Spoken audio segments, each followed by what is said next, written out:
돈을 영어로 money라고 하죠. money. 넌센스 퀴즈입니다. 도둑이 훔쳐간 돈을 뭐라고 할까요? 슬그머니. 계란을 사 먹었습니다. 그 돈을 뭐라고 할까요? 좀 맞추시네요. 에그머니. 에그머니. 생각만 해도 가슴이 찡한 돈 무엇일까요? 어머니. 꼬맹이 애들이 좋아하는 돈은 뭘까요? 할머니. 며느리들이 굉장히 싫어하는 돈은 뭘까요? 너무 잘 아시네요. 시어머니. 돈의 한계에 관해서 쓴 글이 있습니다. 소개를 드릴게요. 들어보십시오. 돈으로 사람을 살 수 있지만 그 사람 마음을 살 수는 없다. 돈으로 호화로운 집을 살 수는 있지만 행복한 가정을 살 수는 없다. 돈으로 최고의 침대를 살 수는 있지만 달콤한 잠을 살 수는 없다. 돈으로 시계를 살 수는 있지만 시간을 살 수는 없다. 돈으로 책을 살 수는 있지만 삶의 지혜를 살 수는 없다. 돈으로 지위를 살 수는 있지만 가슴에서 우러난 존경을 살 수 없다. 돈으로 좋은 약을 살 수는 있지만 평생 건강을 살 수는 없다. 돈으로 쾌락은 살 수 있지만 기쁨은 살 수 없다. 돈으로 화려한 옷은 살 수 있지만 내면에서 우러난 참된 아름다움은 살 수 없다. 어떠십니까? 구구절절 맞는 말들이죠. 그러나 이 이야기를 들으면서도 우리의 마음 한 곳에서는 이 생각이 떠올라요. 그래도 돈이 좋아요. 하나님의 지혜인 잠언은 대부분 솔로몬의 기록입니다. 그러나 오늘 본문은 아굴이라고 하는 사람이 잠언을 기록한 겁니다. 성령의 감화 감동 가운데 그는 두 가지의 기도를 본문에서 드리고 있습니다. 첫 번째는 8절 상반절이죠. 곧 헛된 것과 거짓말을 내게서 멀리 하옵시며, 간단하게 말하면 악에 빠지지 않게 해달라는 겁니다. 악에 빠지지 않게 해달라. 두 번째 기도는요, 훨씬 분량이 많습니다. 그리고 굉장히 심각합니다. 너무 가난하지도 너무 부하지도 않게 하시고 그냥 매일의 필요를 채울 정도만 내게 허락해 주세요. 왜 그렇습니까? 너무 부유해가지고 하나님을 모른다 할까 싶은 겁니다. 이 주로 이제 부자들이 빠지는 함정이지요. 모든 게 있어요. 돈이 많습니다. 돈으로 못할 일이 별로 없습니다. 그러니 하나님도 이제는 한 구석으로 밀어 놓는 겁니다. 별 필요 없어요. 또 너무 가난하지 않게 해달라. 그 이유는 당연하죠. 핍절함에 너무 쫓기고 시달리다 보니까 도둑질을 하기도 하고 해서는 안 된 짓을 하다가 하나님의 영광을 가리는 일이 일어날까봐 그게 두렵다는 것입니다. 아굴이 드린 이 본문의 기도 내용은 이렇게 단순한 겁니다. 아주 간단하죠. 어려울 거 하나도 없습니다. 그러나 한 가지, 왜 아굴은 하고 많은 기도 중에서 이 재물에 대해서, 돈에 대해서 이렇게 심각하게 다룬 것일까요? 우리가 성경을 보면요, 특이한 점들이 있습니다. 예수님의 다른 어떤 주제보다도 유독 재물에 대해서, 돈에 대해서 아주 많은 부분을 할애를 하고 계시다는 점입니다. 예를 들어 예수님이 비유를 복음서에 총 38개를 말씀을 하셨습니다. 비유를 38개. 그 중에서 16개, 거의 절반 가까운 비유가 재물에 대해서, 돈에 관한 비유입니다. 아주 많이 하신 거죠. 우리가 기도를 얼마나 중요하게 다룹니까? 기도는 영혼의 호흡입니다 라고까지 말을 하잖아요. 성경을 보면 기도에 관해서 509절을 다루고 있습니다. 믿음은 215구절, 구원은 218구절입니다. 돈과 재물에 대해서는 몇 구절이나 다룰까요? 무려 2350구절 이상을 다루고 있습니다. 이만큼 재물과 돈이라고 하는 것 중요하다는 거지요.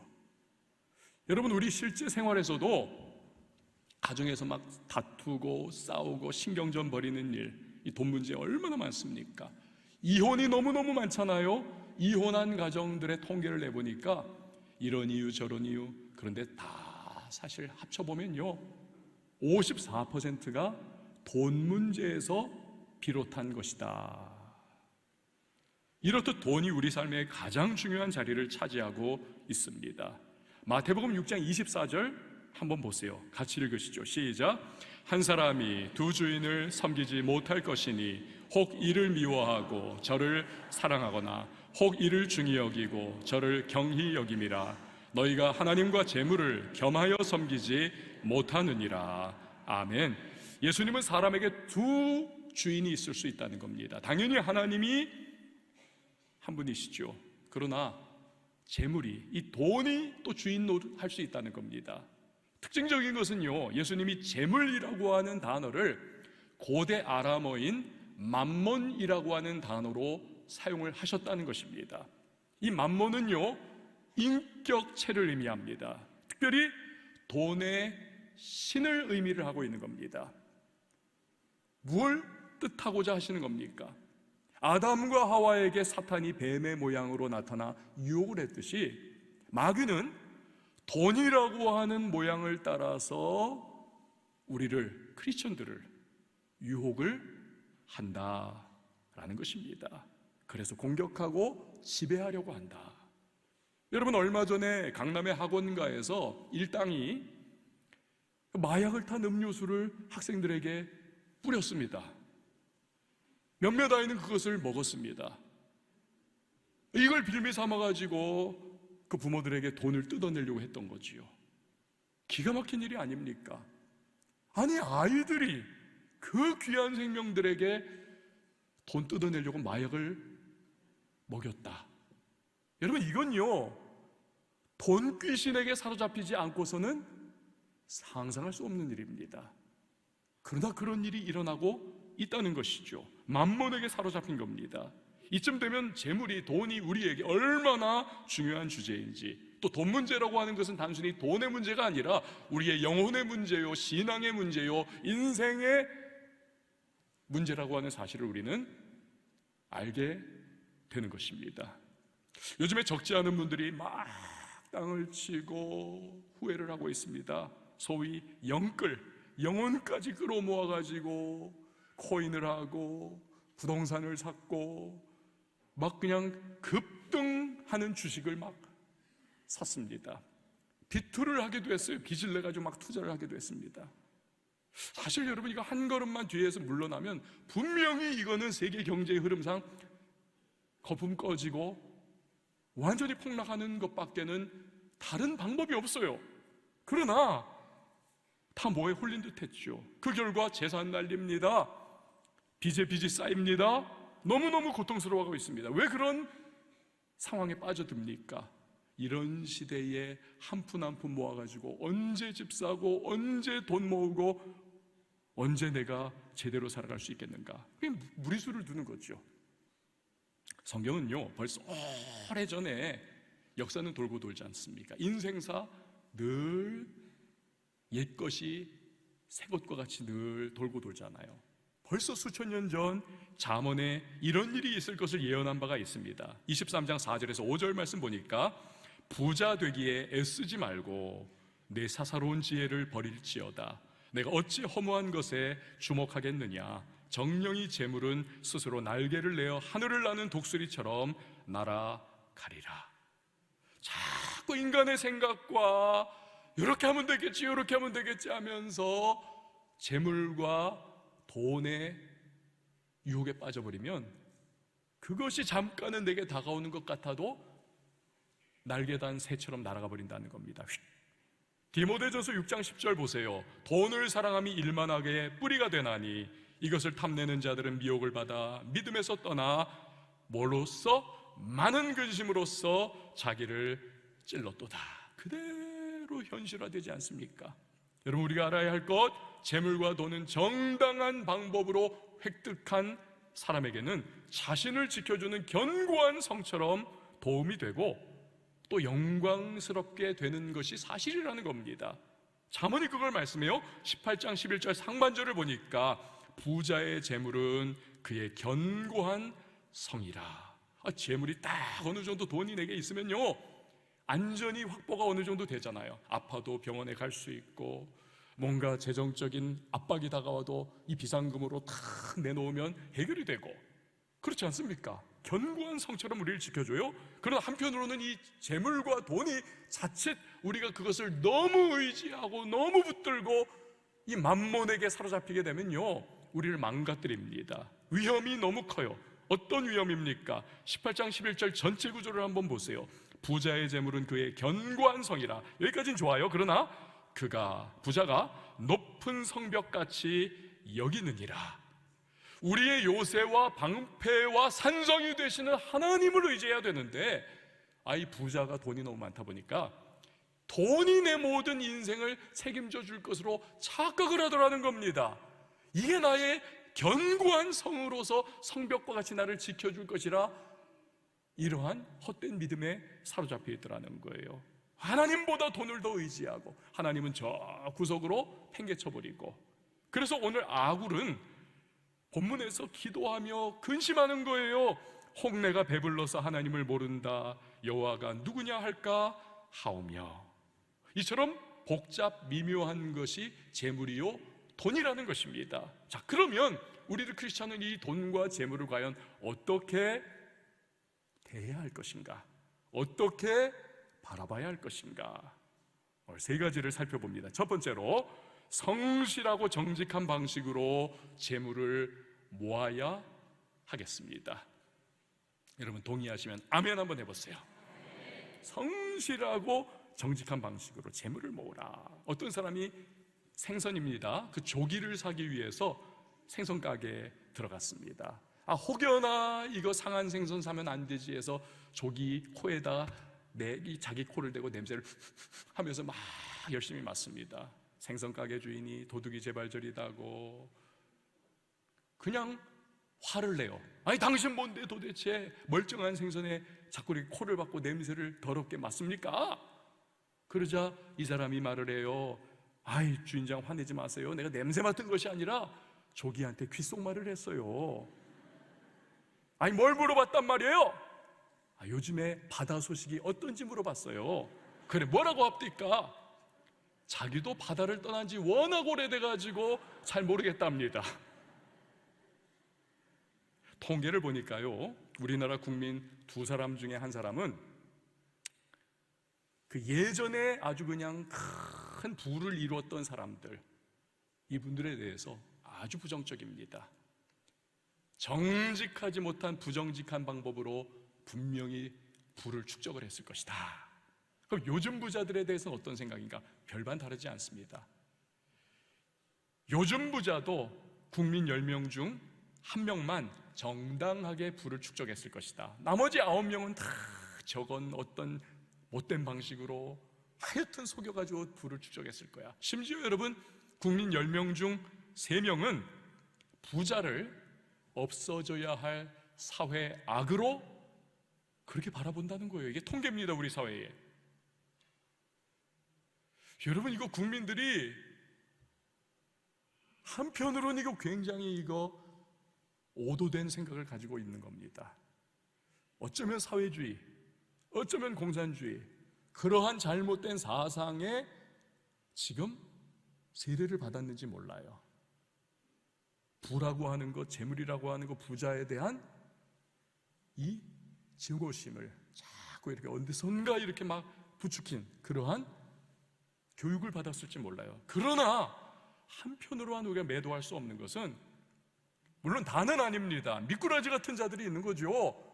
우리 주변에서도 몇몇 부유한 분들이 정당하지 못한 방식으로 부정직하게 법을 어기기도 하고 남을 등치면서 남을 고통 가운데 빠뜨리며 부를 축적한 모습들을 또 눈으로 봐온 것이거든요.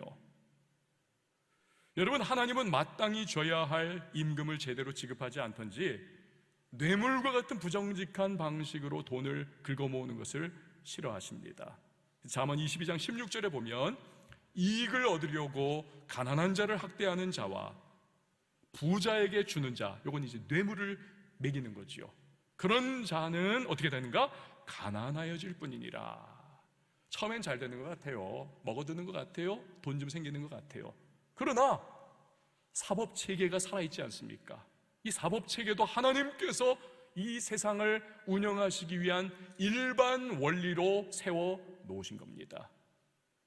나중에 어떻게 돼요? 다 걸려 들어가지고 그냥 몰수당하고 교도소 가고 재물이 흩어져 버리고 물거품이 됩니다. 그 결과 어떤 일이 일어납니까? 잠언 13장 21절에 보니까 죄인의 재물은 누구를 위해서? 의인을 위하여 쌓이느니라. 28장 8절에 보면 중한 별리로 자기 재산을 늘리는 것은 가난한 사람을 불쌍히 여기는 자를 위해 그 재산을 저축하는 것이니라. 하나님이 부의 거룩한 이동을 만들어 가신다는 겁니다. 그렇게 하신다는 거예요. 그리고 여러분 보세요. 세상 돌아가는 원리도 구제 많이 하고 많이 돕고 하는 나라들은 점점 더 부유해져요. 그런 기업들은 점점 더 잘 돼요. 그런 사람은 점점 더 인정받고 잘 돼요. 자린고비 갖고 남 등치고 사기치고 빼앗고 부가 특정 집단에만 완전히 다 쏠려있는 그런 나라, 그런 사회, 그런 개인, 나중에 보면요 다 쪽박차고 다 몰락해 갑니다. 사필귀정이 된다는 거예요. 하나님의 원리입니다. 앞에서도 말씀드렸듯 영끌이라든지 비투에 발을 들였다가 피눈물 흘리고 고통하고 후회하는 분이 적지 않습니다. 크리스찬은 예외일까요? 아니요. 아마도 우리 교회도 그렇게 눈물 흘리는 분들이 계실지 몰라요. 크리스천도 이 땅에 발을 디디고 살아가는 존재이기 때문에 그 유혹과 그러한 시험 앞에 아주 그냥 vulnerable, 완전히 자기도 다 옷 벗은 것처럼 그렇게 다 시험과 유혹을 받는 거죠. 그렇게 무너지는 분들이 꽤 많이 계십니다. 예외가 아니에요. 하나님의 지혜인 잠언이 주신 경고를 기억했어야 하는 거죠. 잠언 22장 7절에 뭐라고 말씀합니까? 함께 보시죠. 시작. 빚진 자는 채주의 종이 되느니라. 아멘. 빚진 자는 채주의 종이 된다. 반드시 그 빚 때문에 참 공고하다. 마음껏 살아가지 못한다. 이 사탄이요 쫄개들 모아놓고 긴급 작전회의를 열었답니다. 왜냐하면 예수님 십자가 사건 이후로 그리스도인들이 어마어마하게 생겼고 교회가 막 불을 붙듯 부흥을 하니까 이게 비상이 걸린 거예요. 야 이놈들아, 너희들 어떻게 하면 이 크리스찬들을 무너뜨릴 수 있을지 아이디어 좀 내봐라. 저야 네가 말해. 아이 귀신 중에 하나가 제가 좋은 생각이 있다는 겁니다. 뭐야? 잠언에 빚진 자는 채주의 종이 된다고 하지 않았습니까? 이 귀신들도 성경을 알아요. 그러니까 우리가 크리스찬들이 빚지게 만드는 겁니다. 사탄이 화가 나서 야 이 바보 같은 녀석아, 그 성경 구절을 아는데 크리스찬들이 빚을 지겠냐 이놈아. 그러자 참모 귀신이 대답을 하더라는 거예요. 합법적으로 은행이나 대부업체에 이자를 내고 빚을 지게 만드는 겁니다. 처음에는 아무런 어려움 없을 정도의 아주 조금 개구리가 차가운 물에 넣고 밑에 불 떼면 좋다 하다가 나중에 삶아지듯이 그렇게 조금씩 빚을 지게 하다가 나중에는 도저히 감당 못하게 만들어버리는 겁니다. 그때가 되면 저한테서 헤어나올 수 없어요. 제가 시키는 대로 하게 되는 겁니다. 그러자 사탄이 박수를 치면서 야 오랜만에 똑똑한 부하 하나 뒀다. 네 이름 뭐냐? 그러자 이 참모 귀신 말기를 저는 맘몬입니다. 돈의 귀신이라는 거죠. 여러분 우리는 사랑의 빛 외에는 지지 말라고 하신 주님의 말씀을 늘 마음속에 우리 울타리처럼 치고 기억해야 할 줄 믿습니다. 영끌, 비투, 이거 눈물 흘리는 분이 지금 다들 무슨 생각하겠습니까? 차라리 내가 있었던 그 돈을 적금이나 은행에 차곡차곡 저축을 했었더라면, 정직하고 성실하게 차근차근 모으는 것의 힘을 절대로 무시하면 안 됩니다. 하나님의 지혜인 잠언은요, 여러 곳에서 그런 맥락의 말씀을 우리에게 주십니다. 잠언 13장 23절에 보니까 가난한 자는 밭을 경작함으로 양식이 많아지거니와, 28장 19절에도 자기의 토지를 경작하는 자는 먹을 것이 많으려니와. 여러분, 농사 짓는 게 얼마나 힘듭니까? 3D 아니에요. 정말 땀 흘려야 하고, 잠 못 자고, 땡볕에 고생해야 하고, 새까맣게 타고. 그런데 그 어리석어 보이고 더뎌 보이는 일을 착실하게 하다 보면 축적이 된다는 겁니다. 이 당시는 농경사회이기 때문에 농사짓는 예를 든 거예요. 우리는 농경사회가 아니잖아요. 대부분이 직장을 다니지 않습니까? 아이고, 그 쥐꼬리만한 월급 가지고 우리가 뭐 어떻게 돈을 모으겠나. 그러나 그 작은 월급 쪼개고 지혜롭게 사용하고 과소비하지 않고 받는 월급 내에서 생활을 하면서 거기에서 떼서 저금하고 저축하고 적금 들고 하다 보면 어느 때가 되면 그것이 불어나 종잣돈이 되고, 그 종잣돈 가지고 선한 사업을 할 수 있는 길도 열리고, 이 하나님의 원리라는 것입니다. 그걸 잠언이 말씀하는 것입니다. 여러분, 하나님은 지혜와 지식이 무궁하다는 사실을 꼭 믿으시기를 바랍니다. 여러분, 그분을 무시하시면 안 돼요. 한 치 앞을 못 보는 인간이 하나님의 지혜를 우습게 여기면 안 되는 겁니다. 이건 수천 년 세월을 검증받아 합격된 하나님의 말씀입니다. 눈물을 흘리며 씨 뿌리는 자는 때가 되면 열매를 거두잖아요. 하나님의 방식을 따르면 여러분 반드시 결실을 맺게 됨을 믿으시기를 바랍니다. 두 번째는요, 재물의 종이 되지 않는 것입니다. 재물의 종이 되지 말라. 대신에 재물을 종을 삼으라는 겁니다. 재물을 다스려라. 자, 디모데전서 4장 4절 말씀 보시면 하나님께서 지으신 모든 것이 어떻다고요? 선함에 감사함으로 받으면 버릴 것이 없다는 겁니다. 그러니까 재물과 돈도 1번 선하다, 2번 안 선하다. 답은 지금 한 분 빼고는 다 헷갈리는 거예요. 선한 겁니다. 선한 거예요. 여러분, 우리가 그 돈을 통해 가지고 하나님을 섬기고, 우리가 세상을 섬기고, 가족을 부양하고, 선교도 하고, 구제와 봉사도 하고, 한평에 내려가서 단기 선교도 하고, 다 그 돈을 통해서 우리가 하지 않습니까? 운영을 해나가는 이 돈이라고 하는 것은 하나님이 주신 선물이요, 축복인 것입니다. 그러니까 어느 분은 이런 책을 썼어요. 제목이 돈은 아름다운 꽃이다. 맞아요. 정말 우리가 돈을 선용하면 세상이 정말 꽃으로 아름답게 장식이 되듯 그 돈이 우리의 삶을 아름답게 만들어가는 겁니다. 하나님 뜻대로 사용하면. 문제는요, 꽃이 썩어버리면 이게요, 악취가 납니다. 그렇죠? 그러니까 우리가 욕심을 가지고 눈이 어두워지면 돈의 신, 만몬에게 매여버리는 것이죠. 그 순간부터 우리는 만몬의 종이 됩니다. 그러다 보면 아굴이 두려워했듯이 우리가 하나님도 이제는 치워버리고 그 돈의 힘에 좌지우지 당하면서 그렇게 살아갈 수밖에 없는 거지요. 여러분, 하나님은 우리에게 모든 것을 다스리고 통치하라고 말씀을 주셨습니다. 그 모든 것에는 돈과 재물 역시도 포함이 되어 있는 것입니다. 재물의 종이 되지 말고 우리는 오히려 재물을 종으로 부릴 수 있어야 하겠습니다. 그 좋은 방법이 뭐냐면요, 지난번 말씀드린 구제입니다. 구제를 통해서 우리는 돈의 힘으로 우리를 좌지우지하려고 하는 이 만몬의 강력한 도전과 영향력을 돌파해 나갈 수가 있는 것입니다. 부의 거룩한 이동이라고 하는 책을 쓴 송순복 대표, 한 분은 이분이 기도를 하는데 하나님이 감동을 주시더래요.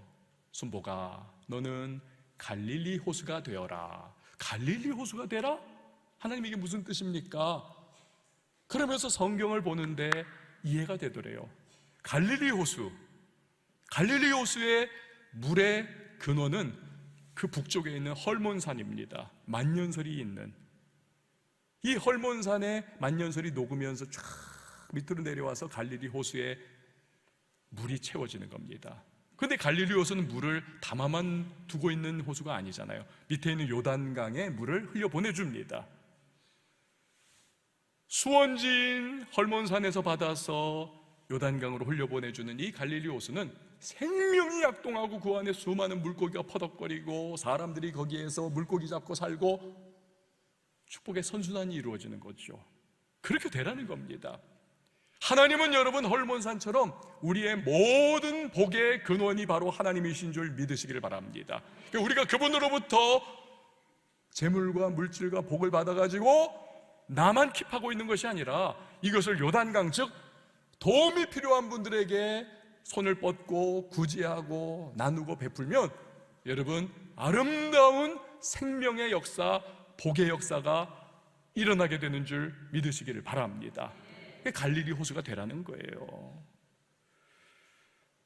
그 기쁨이 넘치죠. 감사가 넘치죠. 행복이 있죠. 구원의 복음이 그러면 힘을 얻습니다. 지난번 말씀드린 록펠러가 그런 거 아닙니까? 50대 초반에 당신은 불치병으로 죽습니다. 사형선고 받았는데 한 번도 돈은 억만장자로 쌓아놨는데 베푼 적이 없어요. 그런데 그걸 구제해줬더니 그 소녀가 병이 치유받는 걸 보니 너무 기쁘고 행복하더래요. 그때부터 그냥 가속이 붙어가지고 여기 도와주고 저기 도와주고 여기에다가 도서관 세우고 여기 대학 세우고 막 병원 세우고 뭐 교회 세우고 막 했어요. 그랬더니 막 그냥 기쁨이 넘치고 행복이 넘치고 감사가 넘치고 하면서 결국 건강도 회복되어가지고 98세까지 장수했다는 거 아닙니까? 그야말로 주는 자가 받는 자보다 복되다는 성경의 말씀이 그대로 이루어지더라는 것입니다. 재물의 종이 되지 말고 오히려 재물을 종으로 부려라. 그 또 다른 방법은요 여러분 11조입니다. 11조. 여자 세 분이 자기 남편을 어떻게 대하는지에 대해서 이야기를 나누고 있었습니다. 한 여자분이 이런 말을 해요. 우리 남편은 집에서 완전히 대장 노릇을 해. 대장이야. 단 한 푼이라도 남편이 허락해야만 쓸 수가 있어요. 그러자 그 말을 들은 두 번째 여자분이 말을 합니다. 우리 남편은 아예 대장이 아니라 우리 집 안에서 왕이야, 왕. 집안 모든 돈 우리 남편이 다 써버려. 그러자 세 번째 여자가 말을 합니다. 이분이 굉장히 자신만만하게 이야기를 해요. 우리 남편은 내가 하나님처럼 대해줘. 그러자 다들 눈이 동그래졌어요. 아니 남편을 하나님처럼 대해요. 어떻게? 나는 남편을 하나님처럼 대해. 우리 집안의 돈의 10%만 남편에게 주고 나머지 90%는 내가 다 써. 여러분 오늘날 11조를 잘못 이해하는 분들도 있고요 11조 무용론을 말씀하시는 분들도 있습니다. 이분들의 요지는 뭐냐면 간단하게 은혜 시대를 우리가 살아가고 있는데 왜 율법 시대에 하던 11조를 은혜 시대에 살아가는 우리가 해야 한다고 자꾸 그러느냐. 그거 성경적이지 않다는 거예요. 간단하게 설명을 드릴게요. 여러분 우리가 은혜 시대를 살아가는 것 정확하게 맞습니다. 그러나 11조는 율법이 있기 이전에부터 아브라함 시대부터 11조를 드렸습니다. 우리 예수님 보세요. 예수님도 11조에 대해서 거부 반응, 알레르기 반응 보이지 않습니다. 그분이 복음으로 율법의 시대를 열었지만 예수님은 바리새인들에게 이것도 하고 저것도 해야 할지니라 오히려 11조에 대해서 정당성을 부여해 주셨습니다. 무엇보다도 우리는요 복음으로 말미암아 말 그대로 은혜의 시대를 살아가고 있지 않습니까? 죄 많고 부족한 영원히 저주받을 백성들이었습니다. 이런 우리들을 예수 그리스도께서 십자가의 은혜로 구원하여 주셔서 하나님의 자녀가 되는 놀라운 은혜를 베풀어 주시지 않았습니까? 이건요 비교할 수 없는 축복이요 은혜 중에 은혜를 받은 겁니다. 특별히 여러분 이스라엘 백성들 율법 시대에는 그들의 죄를 어떻게 사함받았습니까? 그들은요 양과 염소를 죽여가지고 자기들의 죄를 용서를 받았어요. 그러나 그것은 일시적입니다. 또다시 범죄를 저지르면 양과 염소 비둘기 가지고 가가지고 그거 죽여서 피 흘려 죄를 용서받고 평생을 그렇게 해야만 하는 일시적인 불완전했어요. 그러나 그건 모형이었죠. 완전한 실체로 오신 예수 그리스도, 어린 양 예수께서 십자가에서 죽어주심을 통해서 그분은 우리의 죄악을 영원히 그리고 단번이, once for all, 영원히 그리고 단번이 깨끗하게 사해 주신 줄 믿으시기를 바랍니다. 그래서 우리가 하나님의 자녀가 되었고 율법의 저주에서 벗어나 우리는 은혜의 백성으로 이제는 하나님을 지난주 우리가 배웠듯 아빠 아버지라고 우리는 마음껏 소리 높여 외치고 기도할 수가 있게 된 것입니다. 여러분, 게다가 이런 어마어마한 복을 받은 우리들, 율법시대 이스라엘은 여러분 경제 형편이 어땠습니까? 헐벗고 굶주리고 광야 생활했고 가나안에 들어가서 이 민족의 침입을 끊임없이 받는, 정말 살아있는 게 기적과 같은 그런 고달픈 생활 속에서 11조를 정확하게 그들은 드렸어요. 그러나 오늘을 살아가고 있는 우리들은 그래도 안정적인 사회 구조 속에서 우리는 그래도 굶지 않고 누가 나 죽인다고 하지 않고 우리는 이러한 여유로운 시대 속에 우리는 11조를 하나님 앞에 드리는 거예요. 비록 은혜의 시대이기 때문에 11조에서 구원받는 것도 아니고 안에서 구원 못 받는 것도 아니지만 훨씬 풍요로운 시대를 살아가고 하나님으로부터 율법 시대의 사람들보다 더 어마어마한 축복을 우리가 누리고 있기 때문에 우리는요 자발적으로 감사하면서 하나님 앞에 나의 소유의 일부를 모든 것 주님이 주셨습니다 징표로 11조로 올려드리는 것입니다. 그런데 자꾸 11조 무용론을 외쳐요. 하나는 알고 둘은 모르는 거죠.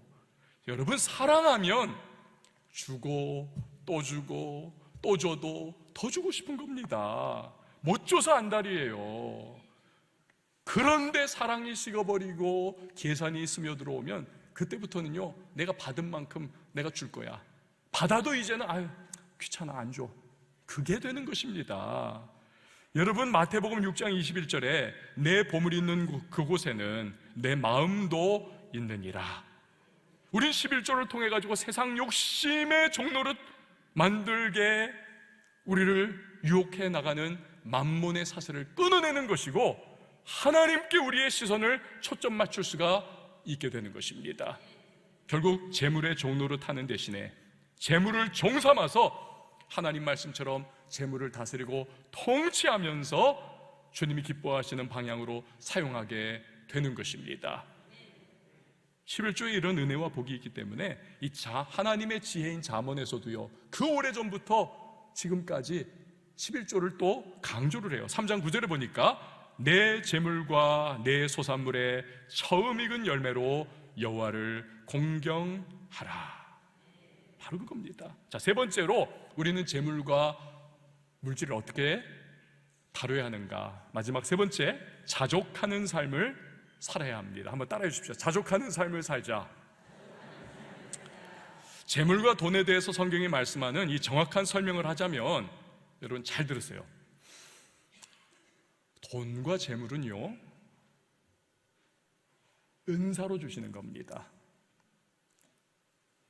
내가 믿음이 좋다고 부자가 되는 것도 아니고 믿음이 약하거나 없어서 가난하게 사는 것도 아닌 것입니다.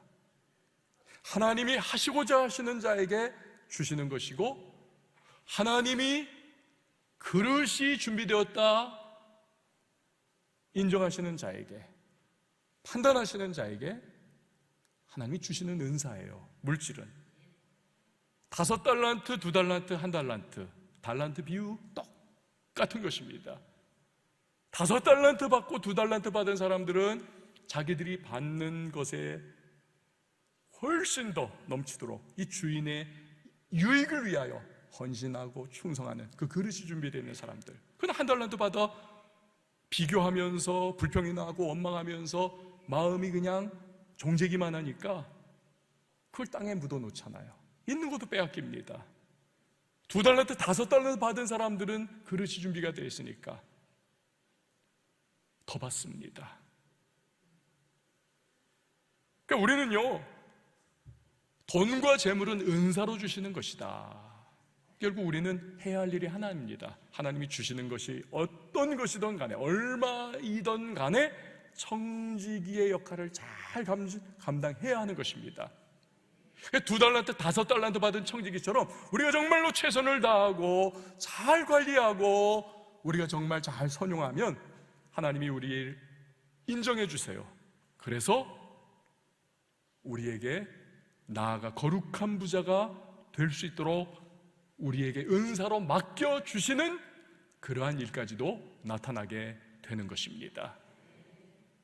1달란트 제대로 관리 못하는 사람에게 여러분 2달란트, 5달란트 언감생심. 감리교회 창시자 존 웨슬리 목사님은요, 그걸 너무나 잘 알고 있던 분입니다. 한 번은 어떤 사람이 웨슬리 목사님 큰일 났습니다.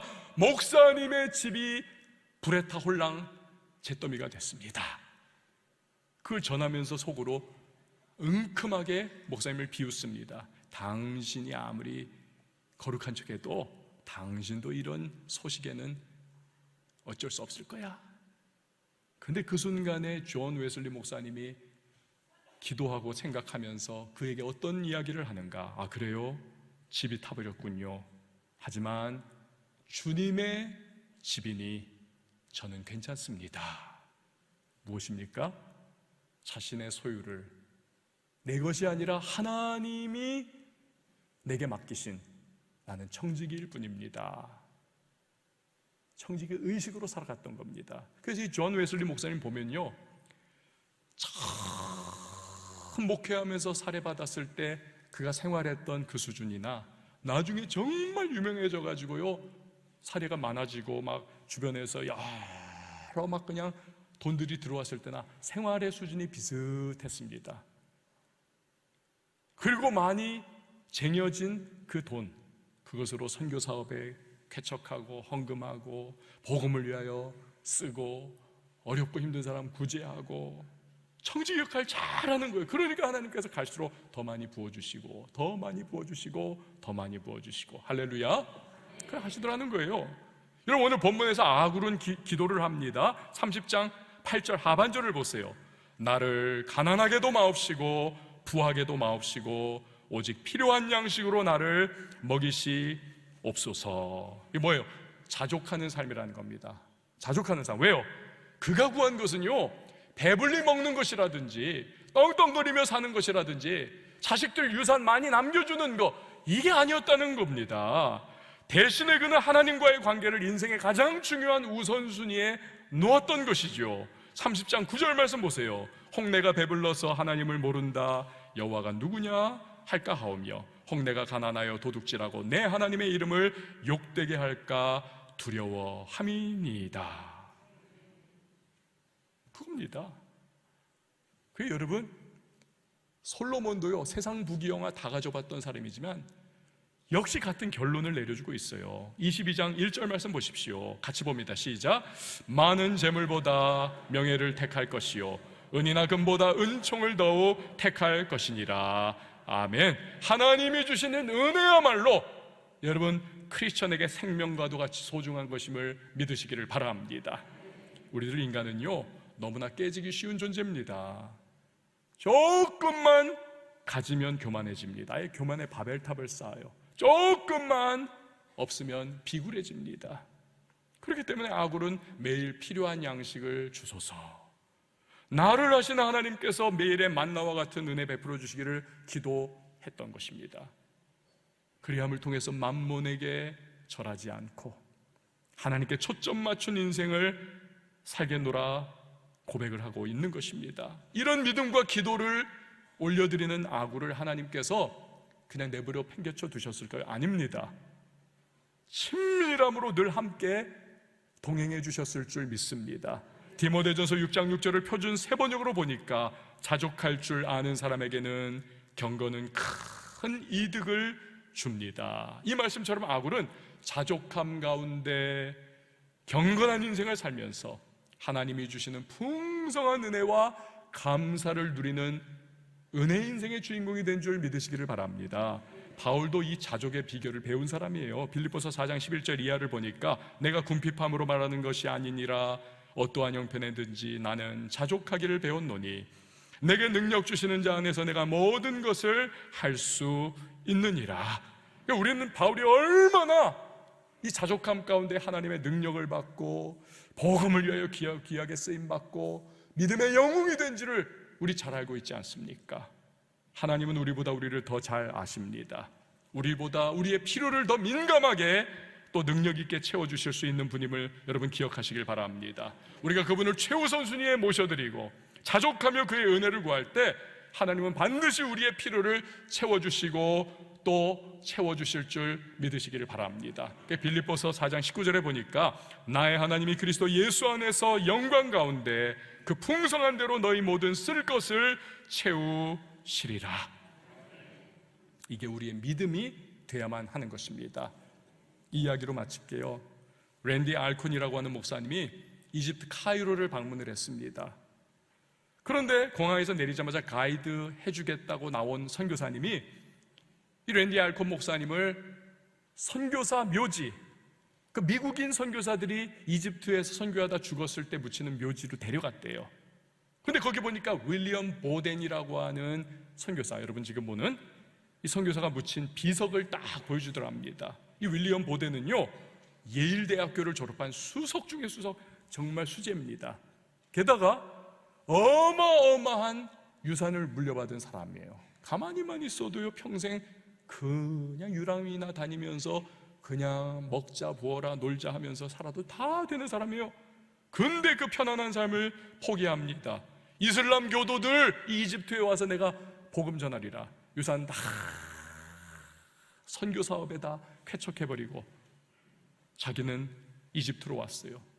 그런데 겨우 4달 선교 사역하다가 척수뇌망염에 걸려가지고 25세 나이에 하나님 부름받아 세상을 뜹니다.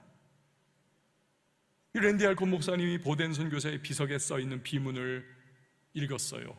그것을 지금도 못 잊는답니다. 비문의 내용, 그리스도에 대한 믿음을 떠나서는 그의 삶을 설명할 길이 없다.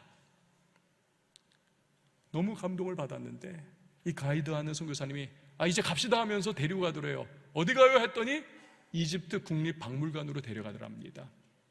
거기에서 뭘 봐야 하는가? 어마어마한 피라미드에 내장됐다가 발굴된 투탕카멘, 그 유명한 투탕카멘 왕의 무덤 전시품을 보여주더라는 거예요. 이집트 사람들은요, 내세를 믿었지 않습니까? 그래서 종들도 순장을 같이 해버리고 내세에서 쓰라고 어마어마한 금은보화를 그 피라미드 안에 다 무덤에 집어넣고, 이 투탕카멘 왕도 여러분 보시듯이 황금으로 마스크를 만들어가지고 시신을 그 안에 미이라로 다 봉인해 넣고 내세를 생각하는 거예요. 그러나 1922년에 발굴될 때까지 투탕카멘의 모든 보물들과 그의 무덤 안에 있었던 것들 그대로 거기에 있었습니다. 하나도 가져가지 못한 거예요. 내세에. 이 대조적인 두 무덤을 바라보면서 랜디 알콘 목사님이 깊은 생각에 빠졌답니다. 한편은 부유하며 자신을 왕이라고 칭했던 이집트의 투탕카멘, 그러나 그는 지금 영원한 지옥에서 형벌로 고통받고 있고, 하지만 자기의 그 막대했던 유산도 다 포기한 채 진정한 왕 되시는 예수 그리스도를 섬기겠노라고 이집트에 왔다가 25세 젊은 나이에 세상을 뜬 윌리엄 보덴 선교사, 그러나 그는 자신이 믿었던 그 진정한 왕 예수 그리스도의 품에 안겨 영원한 생명을 누리고 있는 이 너무나 대조적인 현실. 여러분, 우리는요 매일 돈과 재물을 어떻게 대할 것이냐, 이 기로에 서게 됩니다. 우리의 믿음은 말로 증명되지 않습니다. 우리 행동으로 증명될 거예요. 특별히 내가 한 달 동안 어떻게 돈을 쓰는가, 카드 명세서, 예결산 그 내용 이 돈의 흐름이 우리가 하나님을 진정 초점 맞춘 채 살아가느냐, 아니면 심지어 만몬에게 사로잡혀 살아가느냐, 이것을 보여주게 될 것입니다. 바라는 것은 저와 여러분의 진정한 삶의 주인이 오직 한 분 하나님이시고 우리의 시선이 그분께 초점 맞춘 인생 되어서 우리가 주의 손에 붙들려 끝까지 잘 쓰임받는 영광스러운 인생의 주인공, 하나님이 기뻐하시는 아름다운 청지기의 역할을 잘 감당하는 왕성의 성도님들이 다 될 수 있기를 주님의 이름으로 축원을 드립니다. 우리 시간에 함께 찬양하도록 하겠습니다. 선한 능력으로 안으시네.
여러분 결단하세요. 선한 능력으로 일어서리. 주만 의지하리. 무엇으로? 믿음으로. 우리 고대하는 주 오실 그날 승리의 새날을 맞이하리. 여러분 이 시간에 우리 함께 기도하겠습니다. 말씀 기억하며 여러분 기도하세요. 성실하고 정직한 방식으로 하나님 재물을 모으게 하여 주옵소서. 만몬 재물에 종되지 않게 하시고 오히려 재물을 내가 종으로 부리며 하나님 기뻐하시는 방식으로 사용케 하여 주옵소서. 그리고 자족하는 삶을 살며 하나님 바라보면서 하나님 나아가 주님께서 인도하시고 이끌어 가시는 채워주시는 삶을 누리게 해달라고 여러분 기도하세요. 혹시 여러분 가운데는 물질의 은사를 받으신 분들이 계십니다. 그렇다면 더 기도하셔야, 더 성령 충만해야만 합니다. 더 결단하셔야만 합니다. 하나님, 이 물질이 나의 만몬되지 않게 하시고 하나님을 거부하거나 하나님을 도외시하지 않고 오히려 그것으로 주의 영광 올려드리며 살아갈 수 있도록 주여 베풀고 나누고 구제하고 헌신하는 거룩한 부자의 삶을 살 수 있도록 도와달라고 이 시간 우리 다 같이 말씀 기억하며 주님의 이름 외치고 기도합니다. 주여 하나님 아버지 감사합니다. 오늘 말씀을 드렸습니다. 주님께서 하나님 아버지 선언된 바되어 주만 의지하리. 재물이 받는 데 있어서 하나님 우리가 주님의 말씀을 따라 살아가시고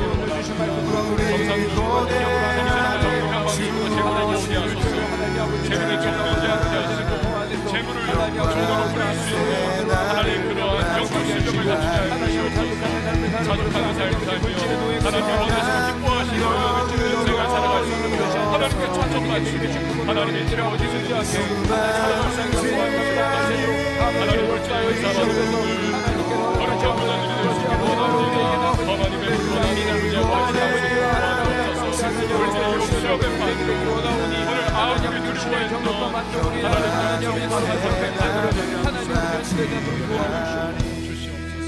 하나님 아버지, 오늘 말씀 기억하면서 우리가 물질에 대한 우리의 신앙관, 인생관을 잘 정립하여 하나님이 기뻐하시며 사용하시는 복된 인생 다 되게 하여 주시옵소서. 감사드리고 예수님의 이름으로 기도합니다. 아멘.